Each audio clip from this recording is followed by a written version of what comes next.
হৈছে আমি জনামতে এইটো ৰুদ্ৰসিংহ পুখুৰী আহিছে বুলি আমি শুনি পাইছোঁ। দ্বিতীয়তে ইয়াত আকৌ এইটো মৈখালি চেঁচানখালি এটা আহিছে বুলি কোৱা শুনি পাইছোঁ। এতিয়া ইয়াৰ আমাৰ ৰাইজে আমি অনুভৱ কৰিছোঁ না চেঁচানখালি হ'লনে না এইটো এই ৰুদ্ৰসিংহ পুখুৰী হ'ল।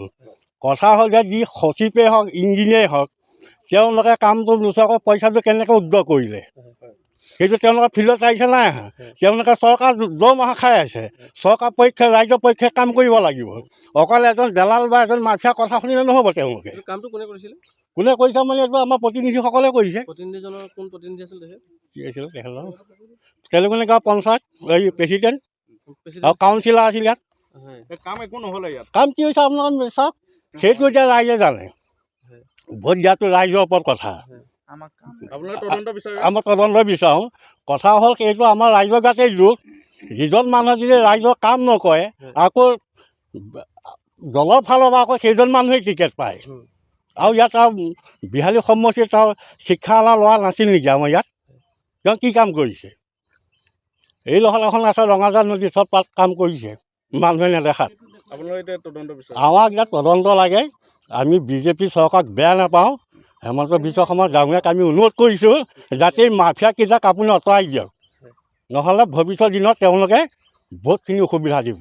আমি তেলেংগানা পঞ্চায়তৰ ৯ নং ৱাৰ্ডৰ এগৰাকী মহিলা। মই এইটোৱে দেখিছোঁ যে যিখিনি মানে মুখেৰে কয় হাতে কাম একো নহয়। আৰু তাৰপিছত এয়া এইটো জয়সাগৰ পুখুৰী বনালে নে ৰুদ্ৰসাগৰ পুখুৰী বনালে সেইটো আমি নাজানো। আৰু তাৰোপৰি এই টুকুৰাত আমি কোৱা শুনিছিলোঁ শ্মশানশালী হ'ব, ইয়াৰ কিনাৰ পাৰ্ক হ'ব, গছ গছনি ৰুব আৰু মানে এটা ঘৰ হ'ব, ইয়াত কাৰেণ্ট থাকিব। কোৱাহে শুনিলোঁ, কিন্তু কাম আজি পৰ্যন্ত আমি কাম নেদেখিলোঁ। গতিকে আমাৰ ৰাইজৰ দুৰ্নীতিখিনি আমি অতি মানে দুখ পাওঁ আৰু আমাৰ উচিত মানে তদন্ত হ'ব লাগে।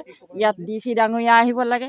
হেমন্ত বিশ্ব শৰ্মাদেৱক আমি মানে বাৰম্বাৰ নমস্কাৰ কৰোঁ। তেখেতে অৰ্ডাৰহে দিছে আৰু তেখেতে আঁচনিহে লৈছে, কিন্তু ইয়াত ৰাইজে কেনেকুৱা দুৰ্নীতি কামখিনি কৰে তেখেতটো আহিব নোৱাৰে। সেই হিচাপে প্ৰাৰ্থী দিছে, প্ৰাৰ্থীয়ে প্ৰাৰ্থী হিচাপে কাম নকৰে।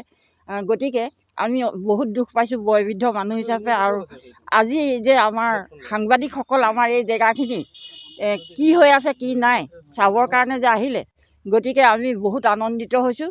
আৰু আমাৰ কামখিনি শুভ হ'ব লাগে, শুভ মানে ভালেই হ'ব লাগে। আৰু ইয়াত কিমান টকা আহিছিলে আৰু কিমান টকা খৰচ হ'ল আমি একো গম নাপাওঁ। গতিকে চাইনবোৰ্ড নাই আৰু কোনো মানে কথা সঠিক নাই। কেতিয়াবা কথা সুধিবলৈ গ'লে উল্টা ধমকিয়ে শুনিব লাগে। যি হিচাপে ডাঙৰ কথা কয় আমাৰ ভয় লাগি যায়।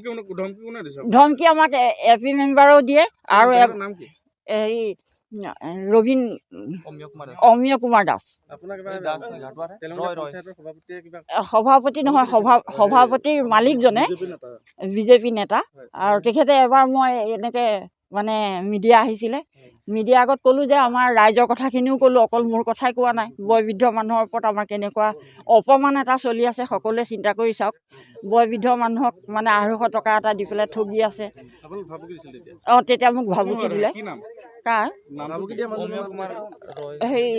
হেৰি আছিলে ক্ষীৰোদ দাস। যে আপুনি হেৰি মিডিয়াত কথা ক'বলৈ কেলৈ গৈছিলে, এইবাৰ পৰা যাবচোন। যিকোনো খবৰৰ বাবে যোগাযোগ কৰক 7099017330 লগতে 7099017110 নম্বৰত।